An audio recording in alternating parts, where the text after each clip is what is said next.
Okay, we are here at Cody Braunberger's, and what we're going to do is try and take out one of these damaged shingles here and do a temporary repair with it. The problem is, this shingle overlaps over to the hip, so we'll have to remove a couple hip caps there. The other option would be going into this valley, which, as you can see, it's a weaved valley, so that would be much harder. These are very, very brittle, so I don't want to risk damaging going into this weaved valley here and potentially causing a point for leakage to happen. So we're gonna go ahead and stick to this spot right here. So let's go ahead and start gently taking these apart.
Okay, and something to note as we pop open these hip caps here is that the underlayment is overlapped into the adjoining slope. I just want to point that out there for reference. So let's get back to it.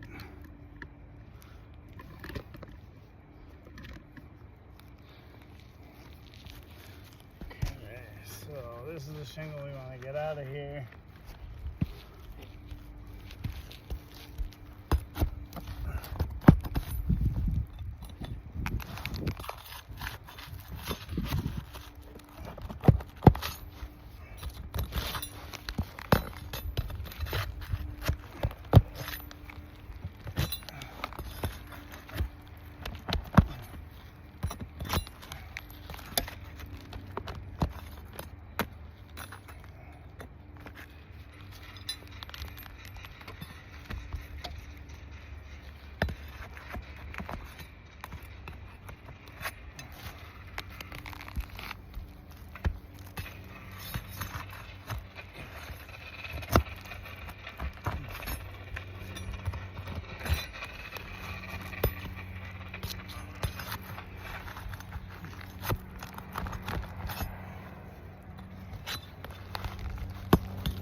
Okay, got that shingle out of there. So, in the process of that, just bending this just enough to get the flat bar into there. I mean, all these are delaminating here, as you can see. I mean, these have come delammed. These are very, very flimsy, brittle shingles. So, it's in pretty rough shape here for a good, long-lasting repair that's not going to affect the water shedding ability. Find that to be pretty difficult. So, let's go ahead, slide this in.